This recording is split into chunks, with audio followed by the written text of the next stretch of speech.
Saudara-saudari terkasih, apakah saudara sudah memulai hari ini dengan penuh sukacita dan punya niat untuk berbuat baik meskipun kecil? Semoga Tuhan memberkati niat baik saudara.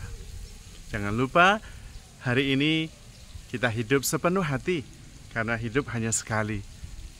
Maka harus menjadi inspirasi. Inspirasi hari ini adalah sebuah panggilan bagi kita semua untuk menjadi bijaksana, untuk menjadi suci. Terutama karena saya mendapatkan sebuah ungkapan hari Valentine. Jadi saya mendapatkan hari Valentine yang tidak biasa ucapannya. Memang tentang cinta kasih, tapi ini cinta kasih yang sangat mendalam. Dia mengatakan begini, kita semua dipanggil menuju kedewasaan dan adalah sebuah tragedi yang sebenarnya kalau kita bertumbuh menjadi tua tetapi tidak menjadi bijaksana. Bagi saya itu sangat mengena. Maka pada kesempatan ini saya mengucapkan selamat Hari Valentine, Hari Cinta Kasih, Hari Kasih Sayang. Semoga kita semua bertumbuh menjadi semakin bijaksana. Karena itu yang penting. Menjadi tua itu pasti. Tetapi menjadi bijaksana adalah rahmat Tuhan dan sebuah pencarian, hasil dari sebuah pencarian diri yang sebenarnya. Anda dan saya, kita semua dipanggil menuju kebijaksanaan. Maka ketika kita bertumbuh dalam kebijaksanaan, tidak masalah kita mulai dari mana. Saya banyak membaca dan mengerti dan merenungkan tentang perjalanan hidup para suci. Tidak semua orang kudus, santo dan santa, hidupnya suci terus. Ada yang awalnya tidak suci sama sekali. Banyak melakukan kesalahan dan dosa. Tetapi ujung-ujungnya menjadi orang suci yang terhormati, yang berbahagia. Dan kita mengenal begitu banyak. Itu berarti Anda dan saya mempunyai kesempatan yang sama untuk menjadi suci. Dan salah satu jalan kesucian itu adalah mengenal diri yang sebenarnya.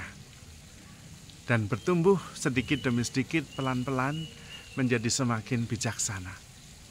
Maka menjadi bijaksana, menjadi kudus dan suci adalah sebuah goal, tujuan dari kita semua. Bukan hidup serba baik, tetapi hidup dalam kesadaran penuh, mengenal diri bahwa akulah sang kesucian itu, akulah sang kasih itu. Maka kemudian dengan mengenali diri sebagai kasih yang diciptakan serupa dan segambar dengan Allah yang adalah kasih, bertumbuh dan berkembang sebagai kasih, dan bermuara menjadi kasih yang terungkap secara penuh dalam kebijaksanaan, itulah kehidupan kita. Namun seringkali kita tidak bisa menyadari bahwa di dalam diri kita ada kebijaksanaan, ada kasih, ada damai sejahtera. Mengapa? Karena tertutup oleh pikiran dan akal budi yang seringkali menyatakan sesuatu yang tidak persis benar. Salah satunya berbisik dan membuat kita yakin bahwa kita tahu apa yang baik dan apa yang tidak baik. Padahal itu tidak benar. Kita memang tahu apa yang baik, tapi sebagian, tidak seluruhnya. Kita juga tahu tidak baik, tapi juga sebagian. Tetapi kita seperti meyakini bahwa saya tahu yang baik dan yang buruk. Dan itu akibatnya besar. Karena kemudian kita frustrasi. Ternyata yang kita ketahui sebagai baik tidak sungguh-sungguh membuat kita sungguh-sungguh baik. Ya jelas, karena yang kita tahu sebagai baik itu hanya sebagian. Karena itu juga dosa pertama di dalam kitab Kejadian adalah memakan pohon buah pengetahuan. Sehingga kita tahu yang baik dan yang buruk. Dan karena sudah tahu yang baik dan yang buruk, kita berpikir bahwa kitalah yang mengendalikan kehidupan ini. Kehidupan kita, bahkan kehidupan orang lain, bahkan kehidupan semesta ini. Tentu itu tidak benar. Kita memang tahu yang baik, tapi sebagian, bukan keseluruhan kebaikan. Kita memang tahu yang jahat, yang buruk, tapi sebagian. Dan karena itu kita diminta untuk tidak menghakimi, tetapi mengalami. Daripada bertindak menghakimi, kita mengalami. Shifting from thinking to experiencing. Kita lebih diminta untuk mengalami. Tidak berpikir, malah kemudian kehilangan pengalaman. Kehilangan kepenuhan kehadiran karena kita sibuk berpikir. Berpikir itu tidak jelek, tetapi bukan yang menjadi front line. Sehingga ketika kita bertemu orang, tidak pertama-tama menghakimi orang itu. Oh, dia begini, dia begitu. Tidak.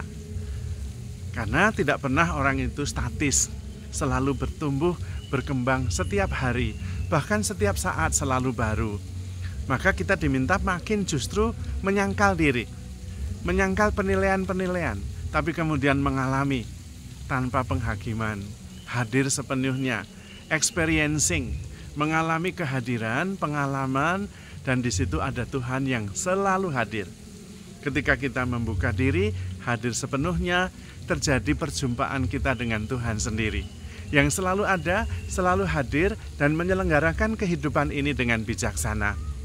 Maka kita diminta pelan-pelan justru dengan menyangkal diri, makin pasrah terhadap peristiwa, makin pasrah terhadap pengalaman, hadir sepenuhnya, memeluk pengalaman itu sepenuh hati, sepenuh diri, sehingga kemudian kita hadir sepenuhnya, hidup sepenuhnya, sadar sepenuhnya.